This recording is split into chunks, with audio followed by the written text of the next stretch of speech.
Južna razbremenilna cesta bi se po danih obljubah morala začeti graditi spomladi prihodnje leto. Zato so načrti države, ki predvidevajo začetek gradnje šele v letu 2023 in zaključek v letu 2031, Blejce in Bohinjce močno razburili. Skupni nastop je sprožila objava načrta razvojnih programov države, se pravi proračuna za nekaj naslednjih let, iz katerega izhaja, da bi se južna razbremenilna cesta na Bledu v bistvu začela delati še leta 2023. To je za nas absolutno nesprejemljivo. Predstavniki občine, društev, civilne iniciative Mlino, Blejci, z njimi pa tudi Bohinjci, tako složni v svojih zahtevah do države niso bili že nekaj desetletij. Čudi nas odziv države, da ne dojame resnosti te situacije trenutne, ki jo predstavlja kaotično stanje prometa, ki ima vpliv tako na kvaliteto ekologije kot na kvaliteto bivanja tako lokalnega prebivalstva kot obiskovalcev Bleda. Odraža se nam kritično stanje tudi v gospodarstvu, ne samo v blejski, tudi v bohinjski občini. In glede na zadnje javno objavljene dokumente z proračuna Republike Slovenije, kjer so bile jasno nakazane namere Republike Slovenije, da se bo z južno razbremenilno obvoznico začelo ubadati šele po letu 2023 in nekje pričakovan zaključek leta 2031, je bilo za nas šokantno in to je bil tudi nek, bom rekel, primarni, osnovni namen, da damo državi jasno sporočilo, da si je lokalna politika, lokalno prebivalstvo z vsemi združenji, ki delujejo v dobrobit narave in nekih lokalnih interesov, da smo si enotni in da pozivamo državo, naj s projektom južne razbremenilne ceste začne takoj. Kot poudarja direktor občinske uprave Bled Robert Klinar, zadržkov za začetek gradnje ni več. Občina Bled in občinski svet je sprejela vse podlage, ki so potrebni za začetek izgradnje. Trenutno je v fazi država, oziroma država odkupuje vsa zemljišča, ker je to državna cesta, občina pri tem tvorno pomaga in dejansko smo že skoraj 2/3 odkupov je že upravljenih. Zadnji del, ki je pa vezan predvsem na civilno iniciativo Mlino, zadnji del te južne razbremenilne ceste je pa tisti, ki je še nekje v fazi dogovorov. In jaz verjamem, da ko bojo dogovori sprejeti in pričakujem, da bojo sprejeti nekje do prve polovice naslednjega leta, da bo ta dilema odpravljena, bojo tudi ti odkupi hitro stekli. Tako na Bledu kot v Bohinju bi nova cesta prebivalcem močno olajšala življenje. Kar polovica delovno aktivnih prebivalcev Bohinja se na primer vozi na delo skozi Bled. Njihove poti lahko trajajo tudi do 3 ure. Mislim, da je namen popolnoma jasen.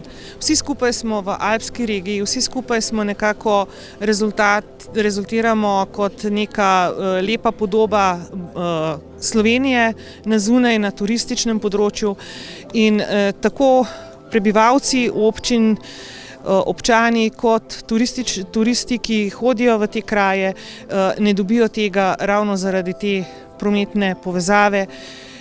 Dodatno obremenjujemo bohinjski turisti in občani blejsko glavno cesto, ki bi jo s to južno razbremenilno cesto lahko sprostili za Blejce, ne pa da jo obremenjujejo še Bohinjci in bohinjski turistični obiskovalci.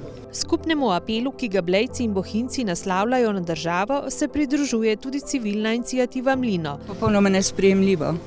To je tudi, veste, to se mi zdi, zato sem dala tak prispevek, kot sem ga dala, kjer smo želeli korespondirati direktno z državo. Ona ima neke zaveze do Bleda, glede na status Bleda, z različnih vidikov, ki sem jih naštevala. Ne? Ima neke zaveze in glede na pomen Bleda, tudi glede identitete Bleda, glede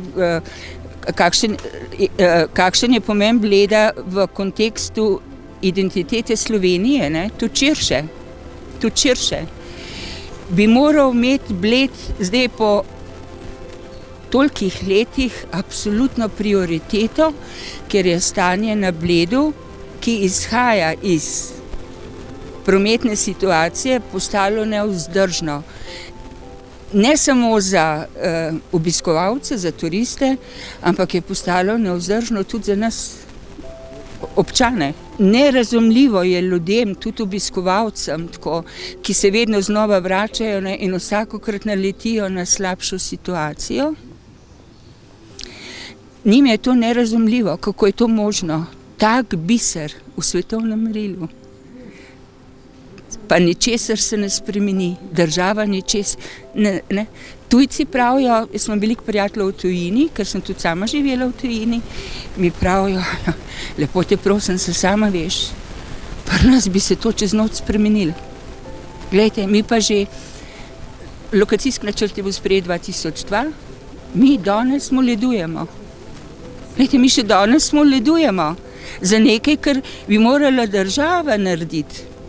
Glede na pomen Bleda, glede na status Bleda, vse tisto, kar sem omenjala. Ne? Zato smo na državo naslovili vprašanje, veš, država, poznaš svoj dolg do Bleda. Sama si ga je določila v posameznih aktih, ne jih spoštuje. Obljube o 5-zvezdičnih doživetjih in strategijo trajnostnega turizma je težko izpolnjevati ob kaotičnem prometu. Cesto preč od jezera in potem omogoča, da v jezeru vsi doživimo tako, kot je potrebno, domačini in goste. Zato se bomo zavzemali, da dokler to ne bo narejeno, da bomo se šli pač reševanje situacije, ne? Da bomo gasili požar, to se pravi, da bomo organizirali še več prevozov, še več možnosti za alternativne oblike, ampak to so bolj oblike gašenja požara, ker ta glavni problem bo rešen, ko bo cesta dejansko narejena. Če mi gostu obljubljamo v tujini, da bo to območje ali pa ta Imago Paradize, kot se Bled imenuje, doživel res kvalitetno in da bo to njegovo doživetje res vrhunsko, potem moramo to obljubo izpolniti. Ta trenutek ne gostu Bleda in ne gostu Bohinja tega načeloma, saj pri teh prometnih zagatah, ne izpolnjujemo. Gost Bleda zato, ker mora ves čas biti soočen z prometom, gost Bohinja pa zato, ker se mora skozi ta promet premakniti, da pride do Bohinja. In zato se zdi, da je ta obvoznica tako nujno pomembna. Zato smo tudi postali člani Mednarodnega združenja Alpski biseri, ker je glavna usmeritev pač spodbujanje javnega prometa in pa umik pritiska prometa v naših primerih obeh Bohinja in Bleda na jezersko skledo.